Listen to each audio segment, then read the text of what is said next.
Blog Talk Radio.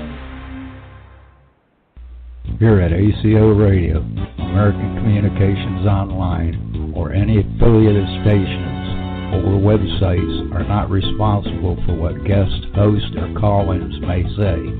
All programming is intended for informational and entertainment purposes only.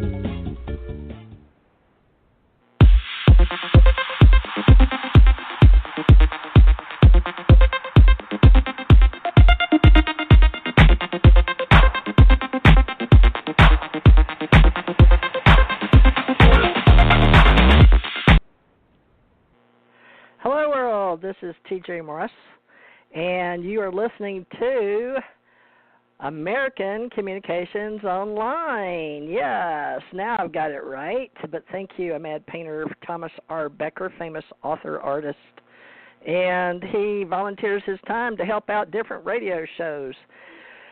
I love him dearly, and he lives in Valdosta, Georgia, so all you Valdosta, Georgia people out there, please support Thomas R. Becker and his crafts and artwork. He's a wonderful painter and a good friend of mine in social media on Facebook. So join us. His name, he goes by Mad Painter. And Aquarian Radio is Janet Lesson. So I'm trying to get people to know who the free social media people are out there that help us get the word out as friends. And my friends are starting to help me on Patreon, give me $1 a month or whatever they want to. But Ronnie Dawson is going to call in. Ronnie, I can't see you yet, but we was just talking on my cell phone. And today we're going to do our paranormal show. Paranormal, you ain't going to believe this, out in the trucking industry. I was a trucker, and I don't have my CDL anymore, because I've gotten to be up in the age, and I can't really use my back anymore because I had a neck and back operation. I got some titanium, so now I'm a cyborg. That's what Ira Pastor called me. I love Ira Pastor. But I'm an author and artist myself, and I'm also a member of Broadcast Music Incorporated, BMI, singer-songwriter, and I got started in my music ministry in Kentucky and took over spiritual. We're non-denominational and open to everybody, but I started a spiritual community called Ascension Center Organization, and I also, that was back in the 80s, but in the Gold Pyramid, so I've got pyramid people in my life. My spiritual center is right now Teresa J. Morris Ministries, and I'm not a guru, and I don't have a bunch of people come to my house or anything, but I do have my two daughters. We had a board of directors meeting today, and it's pretty cool because we do 2 events a year where my daughter works at Days Inn, and so, you know, we're doing our best to help everybody in this time where we can't get out anyway during this time. So Ronnie is going to call in with Mary Jane from his house, and he sent me a little thing about what he's going to talk about today. And on Saturdays, he may have a little group meeting when they can meet again.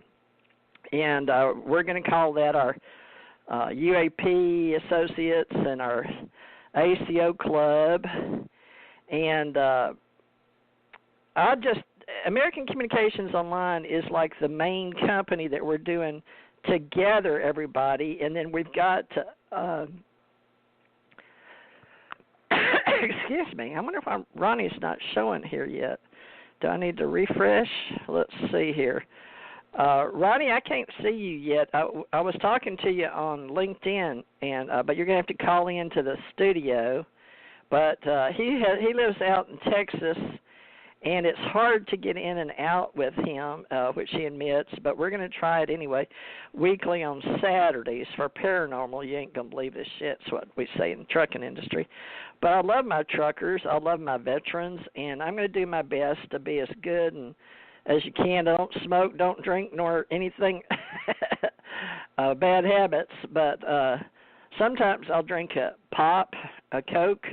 They call it down here in the South, everything's a Coke. And we'll do our best to help you understand what we're doing with paranormal. We got a lot of friends in the paranormal business. And Ronnie is a UFO speaker. Well, Ronnie, are you calling in? But it'll be fun today. There he comes. Okay, Paranormal, you ain't going to believe this. Ronnie Dawson and TJ Morris ET.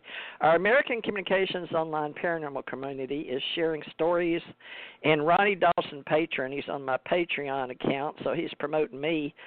So thank you for that, Ronnie, because he knows I spend about $300 a month just to promote my ideals in the spiritual, paranormal, UFO industries, and we've got aliencontact.org as ACO, Alien UFO Association, Paranormal Association, but it's all under one roof as American Communications Online now, so I can pay the bills out of one company, and that's our ACO club together.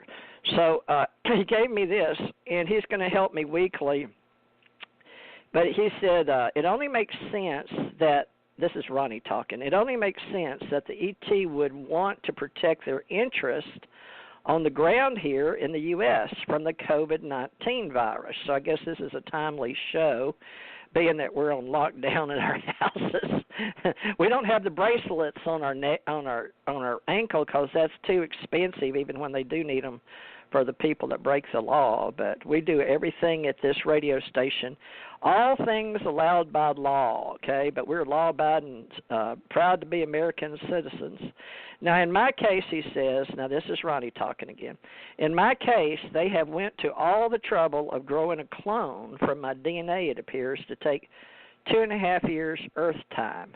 The purpose of the clone, among many, is the transference of physical consciousness through the Stargate. I have talked to other contactees that have been given an inoculation from the coronavirus as well. Does inoculation have two ends? Ronnie, I can go back and fix that later. To my knowledge, no contactee has yet to have contracted the virus. Wow, really? Yeah, I haven't got it either. I'm a contactee. I was transported to another world and got my physical conscious put into the clone for the first time in February 2020. They apologized for the inoculation but needed to protect their interest. Well, like I said, you ain't going to believe this. I was transported to a colony on a planet, God only knows where. There was a small town constructed of matching 60-style houses, each having white picket fences, white houses, green lawns, and identical in construction. Looked like homes from the Leave It to Beaver. I'll have to put that in quotes there. He means on TV. Y'all remember Beaver, Leave It to Beaver, and what was their last name? Cleaver, Beaver Cleaver, Ronnie. The Cleaver's house. So nice streets, but not one car. A surgical tent was set up for a process. I would find out about it later. After a series of experiments, I was put on my physical body on Earth, had the inoculation marks on the back of the left knee. I got a picture, and I will attach it. So it's Ronnie and Mary Jane of Texas. So they're helping me with my Patreon account, and so go visit Patreon. It's www.patreon.com. We got some ideas for projects. You just have to scroll down. There's about 16 of them. Teresa J. Morris. And I think we're going to have Fridays for Dave Emmons in the future. He's on another station right now, but he's in our good groups, and he's going to do all kind of topics. But Ronnie likes to do paranormal, UFO, ET stuff, and he's a trucker like I was, so we know it gives people a chance to check in. Now, we're doing 3 today, but we're going to start doing 7 Central. But let me bring Ronnie Dawson, anybody else he wants to bring on. Ronnie Dawson, are you there? Can you hear me? Yes, I'm here. Your How dog. are you, Teresa? Good to be Was that here. your dog? Yes, we had the neighbor kid just came up to the door to play with my son, so perfect timing. Of course. Well, welcome aboard. We appreciate all you ground troops out there spinning around smartly on the planet. Now, a lot of y'all may not know Ronnie Dawson, but he has done, I think, at least 2 shows. You may remember Ronnie, but Ronnie decided to help me in my paranormal community, which really helps me because I've got UFO Association and Alien Contact Organization, ACO Club, Ascension Center Organization, and I work on spirituality on Wednesdays and Sundays and paranormal on Thursdays. No, Thursday is our Oracle. We do psychic readings. But Saturdays, me and Ronnie's going to do paranormal. So I'm going to let Ronnie take over as a co-host on Saturdays, either 3 p.m. if he has to work at night, or 7 p.m. if he's able to get back and have his home parties with his wife, Mary Jane. And Mary Jane's really good and will help us, too. And she does Angel E.T. stories, too. And, Ronnie, you're in our Authors Club, too, aren't you? You've written a book, haven't you? Yes, I got the Ronnie Dawson UFO story. That's in fact, it's an e-book, and I keep adding chapters to it as new things happen. And I have another chapter to add right now on this encounter in February. So I keep updating this thing, and I didn't know they were selling a printed copy of the e-book, but apparently you at Walmart you can buy a printed copy of my e-book right now. And wow! They won't have it. They won't have it in yours. You'll have to. All over, like all over Walmart? You mean like in the world, or just in your town Walmart for your local author? How they do you have that? to order it. You'll have to order it through Walmart. They don't keep it in stock unless we sell 10,000 of them. But you can just go to your local Walmart 10,000. Yeah. Whoa! But you go to Walmart and tell them you want the Ronnie Dawson book, and they'll look it up on their computer, or what? Yeah, and they'll just order it for you. All right. And is it on Kindle? It's in Barnes and Amazon? Noble, and it's on Barnes and Noble. It's on Amazon, and it's on Nook Press. I mean, there's several places you can buy it, and it's a printed version of the ebook. I didn't even know they even were printing copies of my book. I had to buy my mom one at full price when we found out they actually had a printed copy of it. So, and those things are like $30, and I wanted to tell everybody that if you buy one of these things and you ever see me at a conference or something, just wave it at me, and I will make my way to you and sign it for you. Awesome. Now, what kind of UFO conferences did you go to? Bob Brown's? Because I like Bob Brown. He does one with. Weren't you on the show with Dr. Bruce Cornett? Because Bruce was one of his speakers, Dr. Bruce Cornett, this year. Oh, no, was it last year? No, it was this year in February. What UFO conferences are you able to go to as a truck driver? Which ones do you go to? Because you said conference. Which ones do you go to? Yeah, the Roswell UFO Festival. I'm there just about every year. And a lot of times I try to make the Paranormal Festival down in Stephenville, Texas, that they have here. Wow. And okay, well, let us know every year. We'll promote them. I've been promoting that one in Roswell forever. I love Roswell and the museum. And I met Glenn Dennis when he was running that with Mr. Haught. Who runs it now? Who's running that? I don't even know anymore. I've got to, because my husband died, then my daughter died, so I've been a caregiver. But I'm coming back to radio now. So who's running that, Ronnie?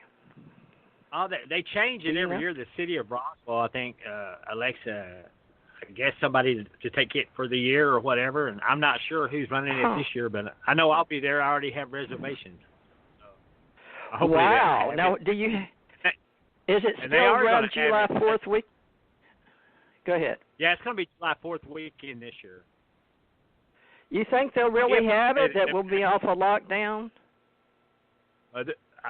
From what I hear out there, they're pretty hard-headed about having it, and Roswell is not a real hospitable environment for viruses, so they're not really worried about the virus. If the state of New Mexico let them have it, from what I understand, they will have it. What's it called? The UFO? I know they got a parade and they got the museums. Well, they got that TV show, July 8th, 1947, Roswell incident. and they all celebrate all the books and stuff. It's called an annual UFO festival, folks, and Roswell continues despite coronavirus. March 17th, Ronnie. Now, they put that out, so I guess annually. Then I guess they said that UFOs. I guess all the Roswell ET people and our TV shows. I just love Roswell, the show. Their annual UFO festival in Roswell remains a go, despite coronavirus. So it's a go, like on Contact, because we promote TV shows. But Ronnie's here to help me with Texas and I guess New Mexico, Ronnie, because Ken Johnston is our rep in New Mexico. But since you're going to the Roswell, New Mexico every year, and you're already established as a speaker and a helper, because my Roswell guy, Stan Friedman, died. He used to come on and help me, and we'd promote that. And I hadn't talked to anybody lately, but there's another guy out there that does radio. But will you help me promote that, Roswell, New Mexico? Because you're going to be there, yeah. right? Yeah. All right, so go ahead. Yeah, Can you hear me? I plan on being there, and I mean, they have a dog show, and they have so many different stages. You have to pretty much pick who you want to hear, because different people are speaking at different stages in different parts of town. And it's a huge festival, and there's several thousands and thousands of people attend this thing, and they shut down Main Street, and they have a UFO dog show, they have a UFO costume contest, and they have a big UFO parade, and they're going to have fireworks since it's going to be on July 4th weekend, so it's going to be a big blowout up there. Awesome. Now, folks, I'm going to just tell you, it's the 25th, but the mayor, Ronnie, is Mayor Dennis Kenty, or is that the right way? It's Tigh. He says that there's no positive cases of COVID-19. Now, the site of supposed UFO crash in 47 has an annual extraterrestrial festival that draws thousands. And Ronnie has been going and is a speaker and he'll hold your book up if you see him. And we'll make sure y'all know what Ronnie looks like, and I'm going to grab his picture again. But I know he's on our ACOclub.app. And Ronnie's going to be here doing paranormal, and we'll discuss ET, ACOclub app. Let me see if I can pull your picture up, Ronnie, on ACOclub.app. Let me see if I put app Ronnie Dawson. Did you notice, does your page come up Ronnie Dawson on the ACO Club directory? Did you see it? I haven't seen it. I'd like to get that link, that way I can share it. I haven't seen the page yet. All right. Well, what I'll do is I'll go back on your directory and put you under paranormal. But I've got a lot of work to do on my directories, folks. Depends on a lot of my people that are my project managers want me to go. I had a talk with a couple of them today, or no, was it yesterday on email. But even a mad painter with Revolution Radio, he manages that. But he said Rev comes first because he's having to run Mike Ringley because Mike passed. And, I was on there, but what it was is I was getting confused as to whether they wanted me to market for Revolution Radio, but I said it the other day.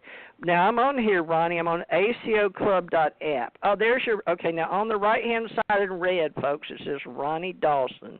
Now, I'm going to click on it and go look and see. But this is going to be his first show on Saturday, Paranormal. You ain't going to believe this. So we're giving him a titled show, Ronnie Dawson and me, TJ MRCT.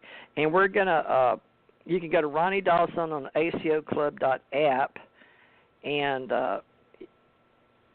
look at Ronnie. And we'll start putting this show on ACOclub.app. And also, I think I'm going to promote him on ACIR Radio. But at least today, folks, we want you to promote Ronnie Dawson, or at least talk about Ronnie. Yeah, Ronnie, you got your own page. It says Ronnie Dawson. There's a picture of him in front of a mount. What is that? It's not a mountain. It's something. But Ronnie's in an orange shirt. I've got Ronnie Dawson, ACO Club. Oh, I do have ACIR radio, so I'd already decided to put you in my ACR radio club. So he's going to be in the ACO club and the ACIR radio club. Now, what is that tall? I used to see him as a truck driver. It's sort of like it's not a. Is it? Do they call that a mountain? It's sort of a pointed castle-looking. Is that called a mountain or a stela, or what is that called? They call it Ship Rock. It's they call it Ship Rock. It's out in New Mexico. It's just out in the plains, man. This rock just shoots up out of the plains, and it's I guess the Indians and everybody think it's has a lot of paranormal association and kind of a holy spot, really. They don't like you messing around over there, really. But it's amazing when you see this thing. So I had to get a picture of it in the background. It almost looks like a crash That's UFO. A nice picture. Yeah, it could be the top of one. Like remember, Close Encounters of the Third Kind, because Steven Spielberg had all that inside information. But if you remember, it does, because the top of those look like the top of that really big mothership that came in over Devil's. What was that? Devil's something in Wyoming. Tower, yeah. Devil's Tower. But the top of this mountain that Ronnie is standing in front of can be like a ET UFO ship that turned into rock underneath the ground. It would be the top with all the, I don't know what you call them, crystals or what. We use them off planet as crystals, but Ronnie Dawson, ACO Club, and then ACR Radio. But right now we're on Blog Talk Radio, one of my resources I pay for. But I've got about $300 a month where I spread it around in a budget for American Communication Online, which is just like the main. We got approved, Ronnie, to accept credit cards on our club, Ronnie. The last 2 days, authorized.net, Ronnie. So, but Ronnie's going to run our paranormal division. And he's agreed, him or Mary Jane, Marijuana Jane, but she does angel stuff. She does doing, tell me her name on doing angels. Now, does she like angels, or she calls extraterrestrials, or believes all the higher people? How did Mary Jane get that angel, doing angel? Give me the name of her Gmail again. Yeah, her Gmail is doing it off her angel at gmail.com. And her Angel is actually her oldest daughter, and her daughter was taken away from her here several years ago by her grandparents, and she fought most of her life to get her back, and we finally did get her back eventually, but we had to go to court many times, and it was a struggle. And she kind of made that as her. She just that was her goal in life, was to get her daughter back, and it took a lot of fighting and a lot of court and a lot of arguing, a lot of doing better. Well, let me make sure I've got it right. Doing it off? Is it doing it off OFF her angel? Off her angel? Off. Is that it? Oh, on or off? Yeah. Doing it. Wait, I still don't have angel. It. Doing it off? OEN or OFF? Oh, doing it all. Well, no wonder she didn't get it. Doing it all for Angel. Right. Finally got it right, folks. She's a genetic researcher. She does DNA. She finds people's parents, people who are adopted and stuff like that. She finds their natural parents, and she's really good into that stuff. And she's been, I think, she's probably going to do a TV spot at some point. Yeah, she's like a search angel, and she's helped people find their parents and help people find their siblings that didn't know they had any. And we've recently found uncles that were hers because her mother was adopted, and so she's gotten really good at it. And in fact, they were talking about giving her a show on TV at one point.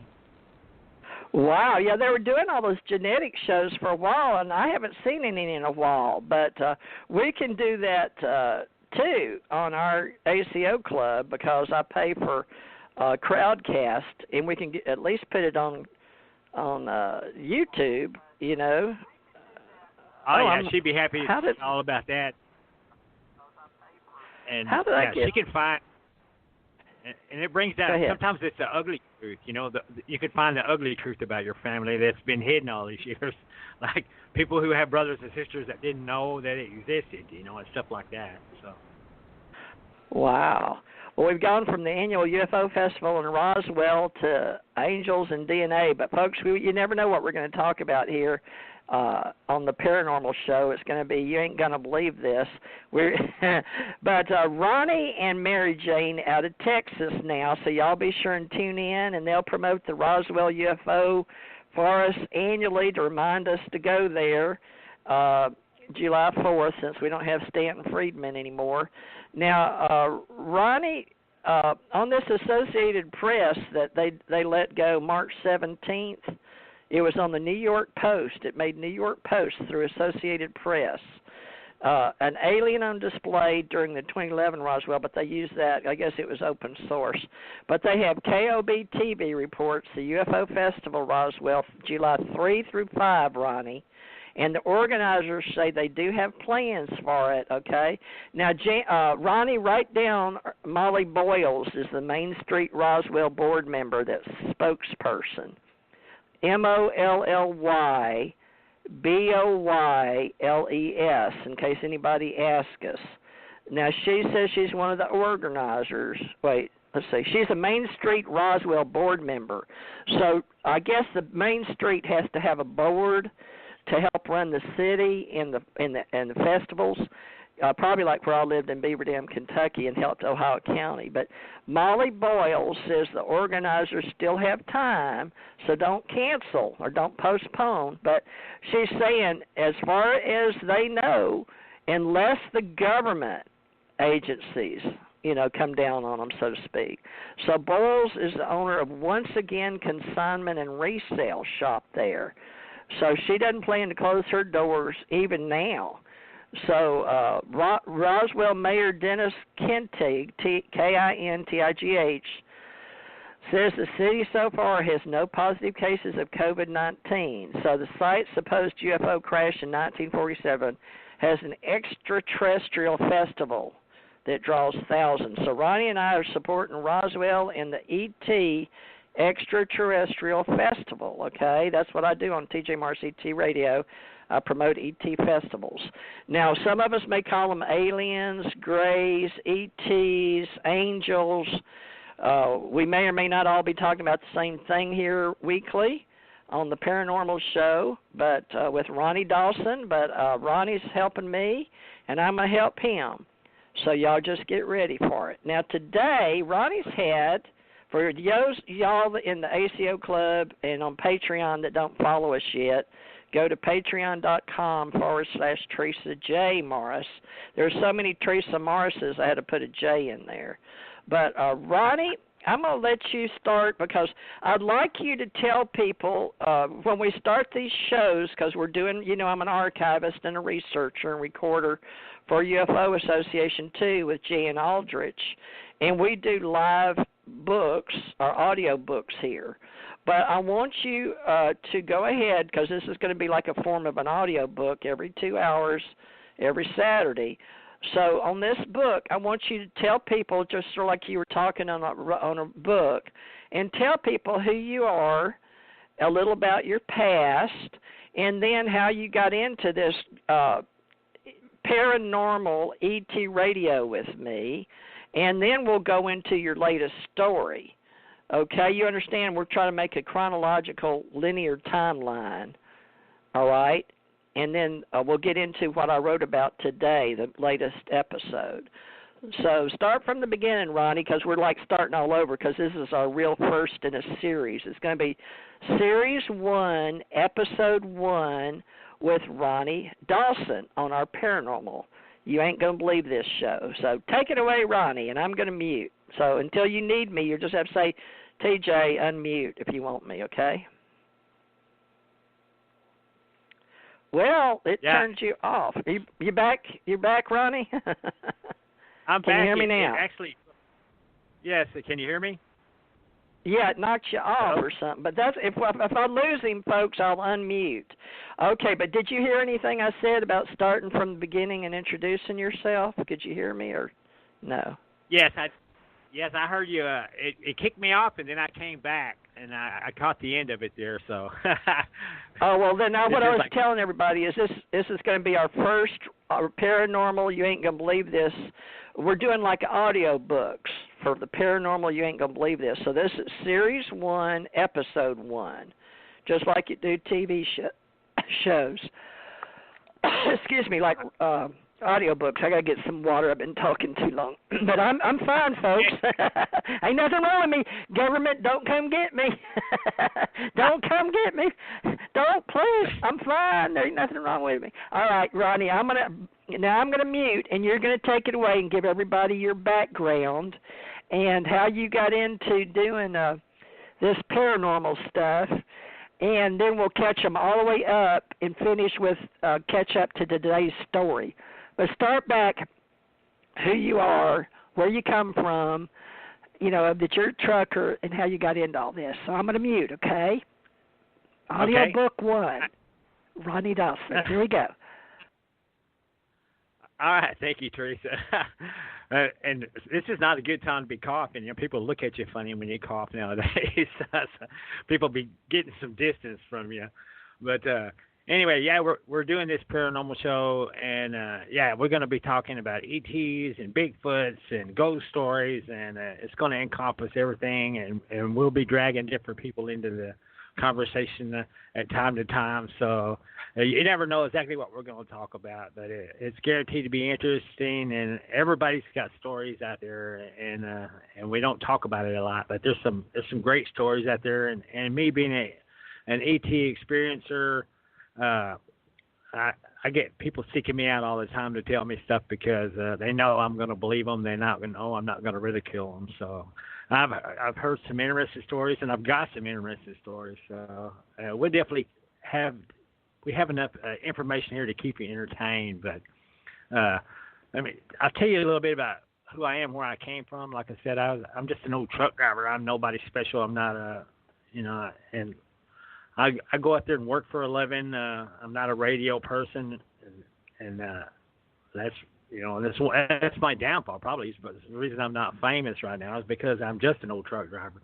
But I've spent most of my life out here in the oil fields, and I've seen everything. But everything I think could be explained. About 2009, I started seeing some stuff out here that couldn't explain. We seen lights in the skies that would drop down to the ground for a few seconds, pop back up in the air, and then disappear. Sometimes they'd be joined by different lights, and then later on, I started seeing some UFO craft, and these UFO craft would just you'd see the lights, and then you could see a little bit of the outline of the craft, and then the whole thing would just blink out. And this is the kind of stuff that you just can't write it off, and you can't explain it away, and it really starts making you question, okay, there's something going on. Maybe it hadn't always been going on because, like I said, I've spent a lot of time out here in the middle of nowhere, Texas, out some of the most rural places you could ever imagine, and I didn't see anything up until about 2009, and I've been doing this since 1985. So I was kind of a UFO skeptic because if there was some of this stuff really going on, I should have seen it by now, and I hadn't. But about 2009, I started seeing stuff I just couldn't explain, just stuff that was fascinating and odd, and it was exciting to watch. It was exciting to watch until this stuff started getting it. When I started seeing the ships, then it got a little eerie. It got a little scary then because it was like, you don't know who these people are, where these things come from, or what they're going to do with you, and you're out there in the middle of nowhere. And a lot of times I'm in a crew transport, so I don't really have the means to escape except on foot. And it'd be easy to chase me down because I'm a pretty heavy set guy, and I run out of breath quickly. So I ain't much of a chase. But the thing was, it was exciting to see this stuff. And the first thing that really blew me away was I was headed south to Sickle, Texas, and I seen a row of lights come on in the sky. And these were not lights that shine out of a light. It was like a illumination inside of a porthole opening of some craft that is huge in size. And that you can't. It's at night, so you can't see what the craft looks like, but you can see that it's got some big old circular openings that are got to be 20 feet in size, and there's illumination of white light shining out of each one of them. And I seen 3 of them broke off, and they traveled quickly over to a field to my left as I was headed south out of Cisco, Texas, and this blue beam shot down to the ground. And then I looked down on the ground, and there's something. It looks like a bobblehead doll out there, and it's got this yellow-green light glowing around it. And then I'm looking at this blue light, and I'm trying to figure out what this is. And like I said, 3 lights are out to the field, out in the field, and the other 6 lights are still above my head. So this thing is like part of the craft broke off in the travel over here. And when I got closer and was taking all this in on my driver's side window, while I was looking out of my driver's side window, and I looked in the blue light, and there was a cow in the light about 30 feet up off the ground, and it was whipping its head from side to side. And this bobblehead doll was down on the ground, was surrounded in this yellow-green light. And at that point, I had seen everything I cared to see. I just really wanted to get the heck out of there, because before that, I was thinking about stopping and trying to find an accident camera in the truck to take a picture. But after I seen all that, I decided my best move would be just to keep going. So, it really blew me away at that point. And I started filing these MUFON reports, but I didn't give them all the details by no means. And I had friends that said, "Man, do not. These guys are all tied in with the government. Don't tell them anything." They were mad that I even made a report, but I made enough of a report that I could keep track of the date of when it happened and where it happened. And I just wanted to see if anybody else had seen it. It's like somebody besides me surely had seen some of this stuff. And so I made very edited MUFON reports. And anyway, Teresa Turner was the head UFO investigator for MUFON. I've actually talked to her. She's actually come out to some of my sighting stuff, and we talked personally. But like I said, I don't trust these guys, man. I mean, she was trying to convince me it was like secret military craft or something like that, like the secret Space Force craft. And it was just, I was just sitting there going, my buddy told me, he said, just agree with whatever they say. Don't give them any more information than you have to. And so I give them a very edited down report and said, yeah, I think some strange lights. Don't know what it was. They assured me it was just some kind of a secret space program or something that our government has in wraps, and not to worry about it. It's us, So, and it may be. I don't know who it is, but I can guarantee you that it's probably not us. After what I've seen, some of the stuff later, and then a little bit later on, I've seen these lights, and I've seen the craft, and these craft had these lights that would slowly rotate around them counterclockwise. And I watched this stuff, and then I was trying to get some pictures of it, and it was like I'm watching them, but they're watching back, because I'd grab my camera or my cell phone off the dash of the truck to get a picture, and all of a sudden it would just blink out. Like it was like they were watching me. They were just comfortable with letting me watch them, but as soon as I grabbed a camera or something to get a picture of it, it would just blink out. And one of them actually tilted and then blinked out. And it's very hard, very frustrating to try to get a picture of one of these things, because you're watching them, but they're watching back, and they're not just going to sit there and let you load your camera full of pictures of them, And like I said, in these areas that I'm seeing these things, there's no houses, there's thick trees. I mean, nobody would be flying an RC plane or a drone or anything out there.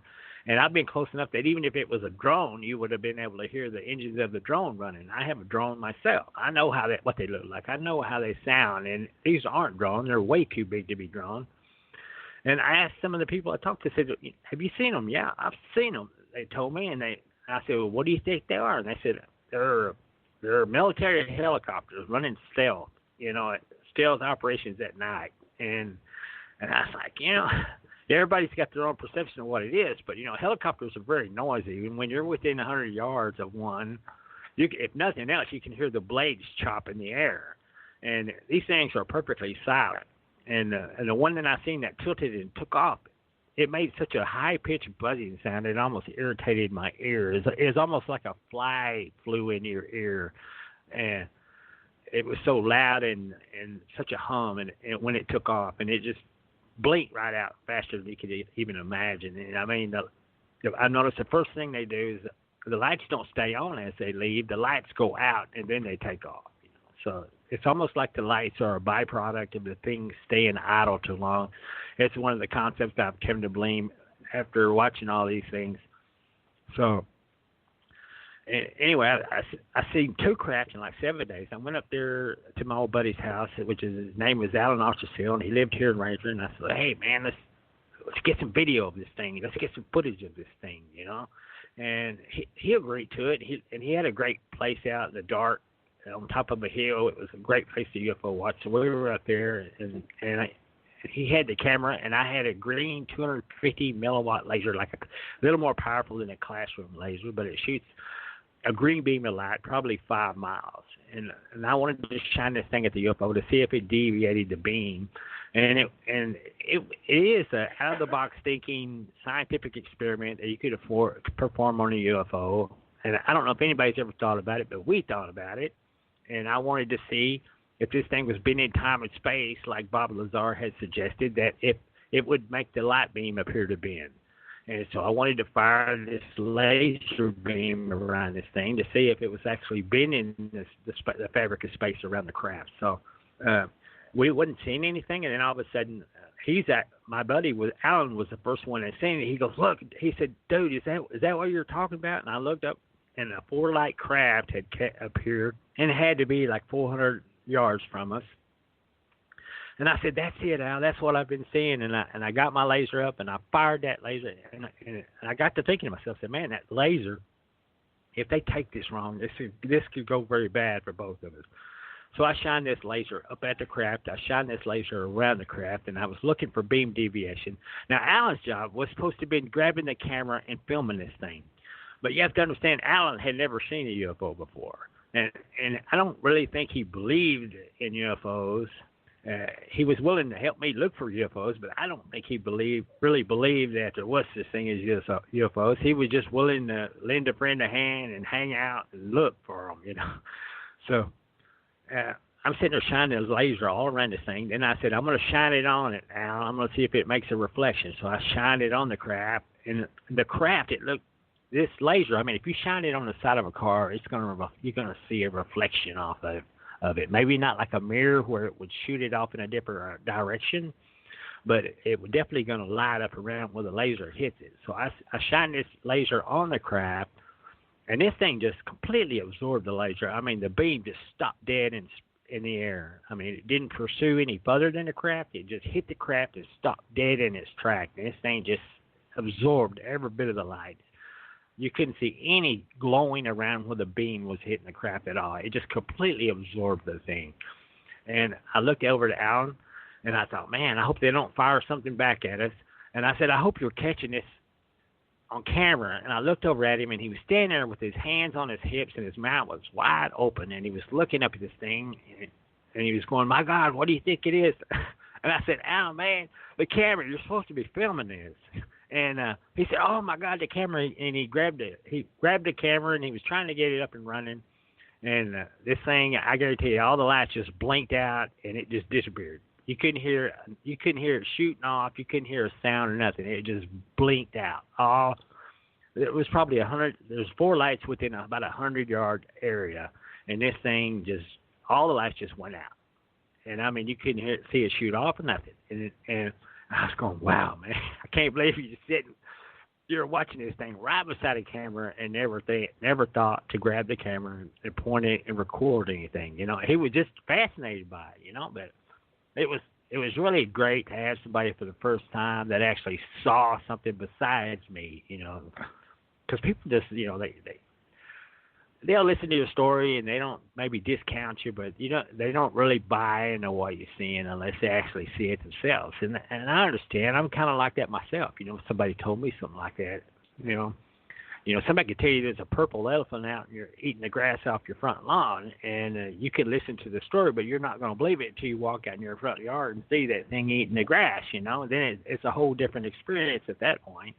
But it was nice to have somebody who had actually seen something other than me, And so we had that little experience, and the next night I remember it's when things really got weird.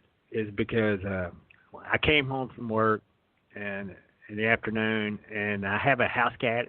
And my house cat, I noticed when I come into my house home from work that my house cat is usually there to greet me, and he's not there anywhere. I start looking around the house. He's not in the house. I look all through the house, and I look in one of the old bathrooms that I have. Like, my home has like a bathroom I use a lot. Then it has an old bathroom that's seldomly ever used. It's more like a half bath, and there's a big, huge hole chewed in the floor, and my cat is missing. And this hole's big enough that a cat could get through. And I'm thinking, my goodness, how the heck did that cat chew a hole in that floor? Because this cat's declawed. I can't imagine a cat being able to chew a hole through a wood floor big enough to escape the house. And so I'm kind of frustrated that there's a big hole in my floor, that the cat is missing. And so now I've got two problems, that I have to deal with after a long day's work. So first job one is trying to find the cat. So I start calling the cat. I start looking for the cat. And I call the cat, and I could hear him meowing up underneath the house. So he's definitely went through the hole, I thought, and he's up underneath the house. So I'm trying to get the cat out of here, and I'm like trying to get him to come to me. And so at one point, I even stick my arm in the hole, and I'm reaching around in there trying to grab this cat. And I could hear him meowing, but I'm not feeling anything around there. And so I pull my arm back out. I look up down in there, and there's these two evil eyes staring up at me. And I don't know if it's a cat or not, but you could see something. I didn't feel anything, but when I pulled my arm out, there was something pretty evil looking staring up at me, and I could see the reflection off of its eyes from the light in the bathroom shining through the hole. And I thought, man, I was crazy for sticking my arm in there. It could have been anything. There's no telling. It could be a skunk. It could have been a possum. It could have been a raccoon. It could have been anything up underneath that house. And I'm lucky to even brought back my arm in one piece. And I thought, don't do that anymore. No, that's crazy. Don't. The cat might be under there, but God only knows what else is under there. So I go to the side of the house, and I pull the rock, and I see where the rocks had been kind of pulled out from where you crawl up underneath my crawl space to my house, and you go up under there, level the house, and work on the plumbing, and this thing has been pulled out, and it's a pretty heavy rock, and I can't imagine what would pull it out. This rock is pulled out, and I'm like, well, it's pulled out enough a cat could escape from there if he wanted to. And I'm just like, well, it's a miracle the cat didn't escape from where the rock is pulled out. But I called the cat. I could hear him meow. And then all of a sudden I seen him. It come to the opening, and I grabbed him and pulled him out from there. And I pushed the rocks and sealed the thing back up. And then I took the cat in the house, and I locked him in one of the other bathrooms. And I had to go out and get some 30-year tin that I just put on my roof the summer before. And I got some big metal screws, and I screwed this big heavy tin down over this hole just as a temporary patch to keep the cat from going down there again and keep anything from down underneath the house crawling into my house. And just, pretty frustrating. Now, it's not the kind of stuff you want to do after a long day's work, I really had hoped I'd kick back and relax for a little while instead of doing all this. And it just didn't happen like that. So I patched this hole, and I messed around a little bit, and it was getting time for bed. And so I remember going there, and I laid down in my bed, and I no sooner hit this bed, and like I said, my house, I leave enough lights on to move around, to go to the kitchen, get a drink, to go to the bathroom without falling over stuff. So my house is not completely dark. It's fairly well lit, probably lit more than most people would like it. Just soft lighting is the way I usually keep my house, so you can move around. Anyway, I lay down in this bed, and all of a sudden I hear dishes and stuff breaking in the kitchen. And I no sooner lay down, and I'm like, oh, man, this cat is really bugging me tonight, man. He's really making me mad. Now I got to get up and go see what the heck this cat has gotten into. So I'm fixing to get up out of this bed and go see what the cat has getting into in the kitchen. And when I noticed when I tried to get up, I couldn't.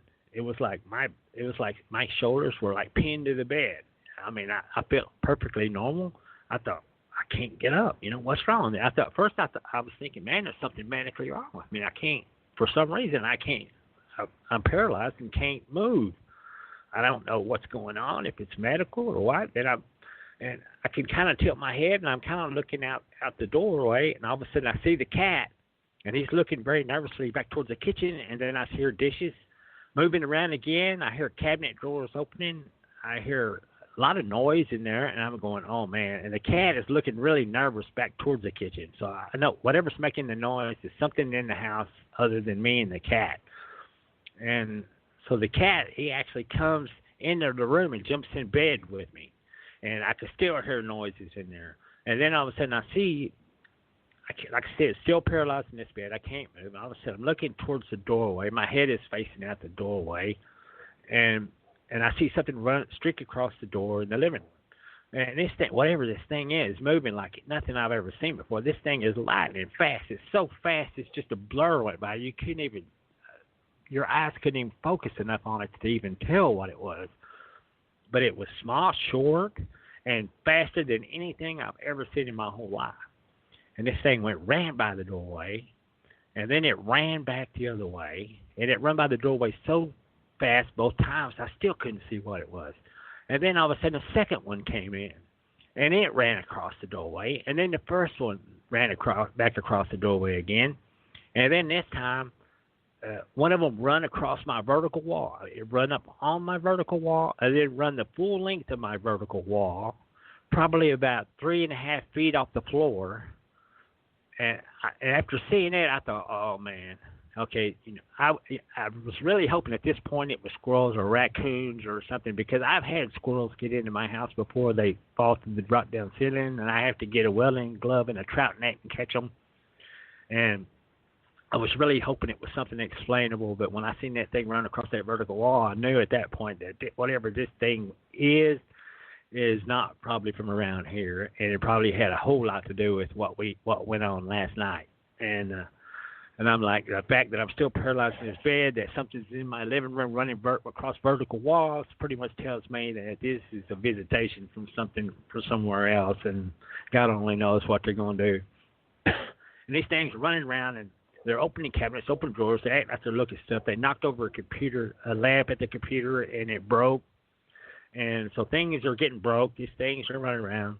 And there's two of them running around. They almost act like they were playing chase at one point. They stopped searching for stuff, and they started running around chasing each other. And then the third one came into the scene, and he run in there, and he stopped right in front of the door. And he was on off. When he stopped, I could see him crystal clear, plain as day, 10 feet away, and this thing run in on all fours, and when he stopped, my eyes could focus on him perfectly. And this thing reared up from being on all fours and stood on its back legs, and this thing had to be about 18 inches tall. It had a humanoid-looking face. It almost looked like it was wearing a body armor. It looked like a small human, except for the fact that it had this body armor-looking shell on it, and even the shell itself had thorn appendages sticking out of it, like if you grabbed this thing, it'd hurt you, because it had big thorns sticking off of it. And I don't know if it was a body armor or an exoskeleton. It looked to me like an exoskeleton on this thing. And it had big eyes, but they were squinting, like what little light in the room was actually too much for it. Like it was almost blinding. It was almost like it could see better in perfect darkness than it could in a well lit room. And this thing stopped. It looked at the other two as if to scold them, and I didn't hear it making any sound. And I thought, man, these things can do whatever they want to if they just stay out of this bedroom. But that didn't happen. All three of them ran up underneath that bed, and they were shaking that bed. They were lifting the whole bed. And at this time, I probably weighed 280 pounds. They were lifting me, the mattresses, the bed frame. The whole bed was going up there and slamming back to the floor. And I was just bouncing off this mattress when they were doing it. And I was sitting there going, oh, my God, these things are amazingly strong, man. And I'm just still trapped here. And the cat, he takes off that mattress, and he slides around the doorway, getting the heck out of there. And I was like, man, this cat just abandoned me and just left me here to die. But I didn't see anything chase him or anything, And And the next thing I know, the bed stopped bouncing. I was grateful for that. But the next thing I heard was clawing. I heard them claw into the cover of the box springs underneath the bed. I could feel their claws clawing at on the box and the metal frame underneath this. Like a box frame is nothing but a wood box, and it's got like some wood on it, and it's got like a metal, like a fencing wire on the top of this thing. And later I had got up underneath there. I could see where they clawed into it, and I could see where they had claw marks on the wood, but it wasn't like tiger claw marks that cut into it. It was like some kind of stout, like grizzly marks where it would claw at that thing, and you could see where they grabbed that wire and they pulled on it so hard they actually bent it. And so they couldn't get through. I don't know why they were trying to dig through the mattress for some reason from the back of me, and they couldn't get through that wiring or whatever. And I noticed the next thing, and I was up underneath thinking, man, these things are going to kill me, and I just, I was terrified. But if you've ever been terrified in this situation, you'll be terrified for a while, and then you can build a rage. It's like you're going to die. So your choice is to either fight for your life or just or stay in fear and let them kill you. And I just got angrier, and I had this plan. I said, whatever it takes, I'm gonna break free. I got a golf bag in the corner. I'm gonna grab this club out of the golf bag, and I'm gonna go on an alien killing mission here, or they're gonna kill me, or I was thinking at this point it's either me or them. Somebody's gonna die here, and so I tried to break free from whatever was holding me. And this time it affected my heart, my breathing so hard, and it hurt so bad that I felt like it almost killed me. I felt like I could tell that it messed with the beating of my heart. It messed with my ability to breathe. And if I'd have fought it any harder, it could have made me go unconscious or die. And I realized I couldn't break free. I just give up. And I just thought, man, I'm completely at their mercy. There's nothing I can do here. They can kill me if they want. There's nothing I can do about it at this point. Nothing. And then I heard them. They went over there. I had a gun cabinet right next to the bed, but I can't get to it. I'm frozen in this bed. Well, I heard them over at the gun cabinet, and they're pulling on it, trying to get to it. And I'm thinking, I've got this thing locked. You suckers are out of luck here because you ain't going to get in there because I know I got it locked. My girlfriend's got kids that come over, so I make sure to keep this thing locked. I've got all sorts of guns in there, and I know it's locked. Next thing I know,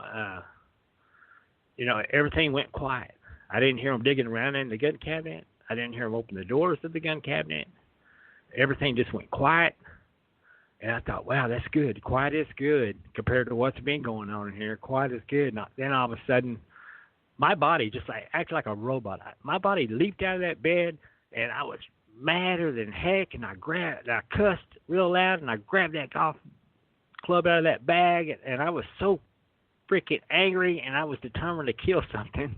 And this was something I had tried to do 5 minutes earlier. It seemed like 5 minutes earlier, and I gave up because I couldn't do it. And all of a sudden, it was like I tried to do this, and it was like when they released me, that was the first signal my brain processed, and it was like what I had tried to do got done without my permission. So my body was like a robot acting on its own, which freaked me out because for the time I was a baby until now, my body does everything I tell it to do. But this time it was doing something I had wanted it to do 5 minutes earlier. But I'm standing there, and I got the golf club in my hand. I'm madder than heck. And so I thought, well, it's time to go on the alien hunt and find these daggone things, man. So I looked around all the dark corners of my house, and I found the cat hiding, and but the tin that I had put over that floor and I had screwed down into the wood, those things had pulled the screws right out of the wood. They had bent that tin, and that tin is tough. It's hard to bend that tin, and they had bent that tin up that I had bolted over that floor. And they had went out the same way they come in, and then it occurred to me that they probably made the hole. And they probably I don't know if the cat escaped down there or they had grabbed the cat and dragged him down there. And these things had probably been in my house God knows when. So I thought, oh, man, here, this is a E.T. encounter right here firsthand, right here in the home So I called my buddy Alan, and I told him the next day, I said, I'm going to need your help over here, Alan. And Alan come over to the house, and I said, I told him what all went down that night before. He said, we did probably piss him off shining that laser at him. And I said, yeah, I know. I said, but I can't sleep in this house if I don't go underneath there. I said, the thought of these things nesting up under my house, I said, I can't live here without going up under there checking it out. So Alan was my backup guy. He stood outside. I crawled up underneath the house with a pistol and a knife and a flashlight. And I searched every dark corner of the house to make sure there wasn't nothing nesting up under there. And I seen where the wood had been clawed out from underneath, and that hole in the floor. It wasn't clawed out from inside down. It was clawed out from underneath up. And there wasn't anything up underneath there. So I came back out and blocked that hole up again, and put some wood on it on the bottom and on the top. So. But like I said, these things, they had gone, and the whole point of their visit, and when I went back in that bedroom, the gun cabinet was open. They had gotten in that gun cabinet, and that just happened to be where I'd kept that laser. And I seen that gun cabinet open, and I thought, man, I'm walking around this house with a golf club, and I could have had a shotgun. But the problem, I didn't grab the shotgun because I thought I'd have to go find the key, and I had to come back and open this thing up. And I had no idea they had opened it. But there was a shotgun right there readily available that I could have had instead of a golf club. And I thought, well, that explains it. They came to get the laser that I had shot at the craft. And I looked in there, and there was the laser box. I opened the laser box, expecting the laser to be gone. But there it was. It was still there. The laser was still right there. I don't know if they didn't find it or if they had got it and looked at it and left it. But the whole thing, it was like the whole encounter had stopped when they got to the point where the laser was being kept. So I just have to assume that laser was probably the purpose of the visit, checking it out, seeing what it was. Maybe they had never seen one. I don't know. It inspired their curiosity to check it out. They didn't take it. Maybe they just looked at it. Maybe they x-rayed it. I don't know what they did with it. But these things were odd. They were little ugly creatures, and I've seen the ET since. I met them up close and personal. Finally, I met them. They finally introduced themselves to me, and these little guys. This is the only encounter I had with these little guys, and I think these little guys are like a recon team for the other aliens. They're subservience of something else, and these little guys are excellent at what they do. They're like a recon team, and what they were doing was. Exactly what they were good at, and that's the way it was. I've seen several different species, and this is a groups of several different species from several different planets working together for a common goal. Is who these guys are, and these guys, like I said, I'm finally going to get to meet them. But before I got to meet them, it was exactly 1 year after this home invasion, and I was down there working. I was down there getting a load of crude oil. And I was in my truck, and it was early. It was like 9 o'clock at night, and it hadn't been dark all that long. And I went down there and getting this load of oil, and I hadn't seen anything in a solid year. And I thought, well, I guess they're done with me. I'll never see anything like that again. It's almost as scary as it was. It was almost disappointing, when you see that kind of stuff, and then all of a sudden there's nothing. Life is just back to normal again. I'd gone a year without seeing anything, which is disappointing. That I hadn't seen anything, and all of a sudden I go down here to this lease not expecting to see anything. In fact, I was on the phone with a friend of mine. I pulled up on this lease, and all of a sudden these lights came on, and it probably wasn't 50 yards from me, and it was right on the ground, and they were parked on the ground. These lights came on, this thing took off from the ground, and it flew over these mesquite trees. These mesquite trees ain't about 15, 20 feet tall. And so this thing took off the ground, and as soon as it got high enough to clear the mesquite trees, it started moving, and it was going to move right over my truck, man. So I hung up the phone, and I loaded up my camera, and I was hanging out of my truck window up to the waist, waiting for this thing to pass over me, and hoping to get a good picture of it. And this thing just blinked out, and I couldn't see anything. I couldn't hear anything. This thing had to have passed right over the top of my truck. And I couldn't see anything. I mean, it just lifted up, started moving over the trees, and then all the lights just blinked out on it, and it was just total darkness, no sound whatsoever, and it had to pass right over me. And I was frustrated that I couldn't get a picture of that. So I was sitting there, but I had a ticket suspicious. These guys, they didn't leave.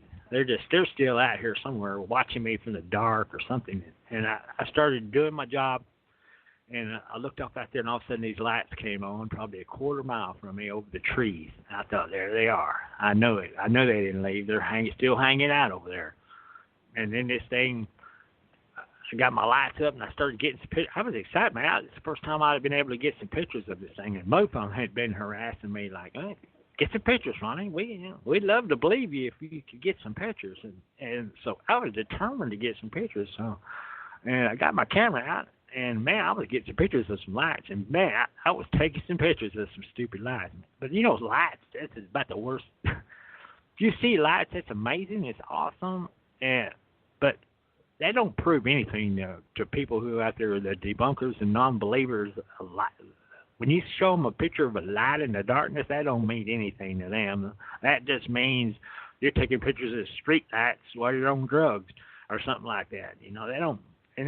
So I was happy to get a picture of anything. So I was snapping away, and I didn't know, but unfortunately, I was filling my memory up on my camera that this 2011, I had this flip phone. And it was a Motorola Tundra, which was a fancy-ass military phone, waterproof and stuff, And it was a good phone at the time. And the reason I had spent the extra money to get this phone, because it had the better camera. It was waterproof. It was rugged. And it could survive out there in the oil field. And that's the reason I had this thing. And I was getting some pictures of these lights, but I was filling my memory up that I would need later. And, hey. Can I interrupt you on this radio? This is Series 1, Episode 1 with Ronnie Dawson. And I just wanted to intervene a quick infomercial for Motorola because I use Motorola too. Maybe we can get them in the future to sponsor us. But what if I still have a Motorola, but what was that Motorola Tundra waterproof? Because I need a waterproof so I can start taking pictures around Gulf Breeze outside. But I use Consumer Cellular. Can you tell me, do you have a Motorola now? But let's do a cell phone infomercial for you and me. For maybe they'll come sponsor us in the future. You never know. And they can go to patreon.com/Teresa J. Morris, because there's so many Teresa Morrises, Teresa J. Morris. But what kind of phone you have now, Ronnie, we'll just put in too. I got two Motorola's and a Samsung. I hadn't got into all those Apple products because I was a writer, journalist, investigative reporter. Oh, yeah. So I went with Microsoft and Word, and I use WordPress and GoDaddy. But what do you use for a phone right now? And then we'll get back to your story. Yeah, right now I just ordered the new Galaxy S10. It's that new Samsung phone that they just come out with not long ago. So I'm using a Galaxy 7 right now, and I'm taking some pictures with it, and it's not bad. But, the truth is not many of these cameras out there actually do really well at night. These cameras, taking pictures of UFOs at night, nobody really does very good at it, unfortunately. Well, we need them for the UFO conferences because, like you said, they don't believe us anyway. And the ETs used to wouldn't let me. I had the best cameras. This was before, in the 80s, and because I worked as an investigator. But, I had the best Pentax, the best Canon, and all that high-resolution stuff. But can you tell me the next generation of Galaxy is the 20? They got 3 epic model news about Galaxy 20. But every once in a while, around the hour, folks, we'll do a little quick infomercial because some of my directors, program managers of other stations don't like me to do infomercials. But, folks, we never know when we're going to get a sponsor that likes our paranormal, spirituality, psychic.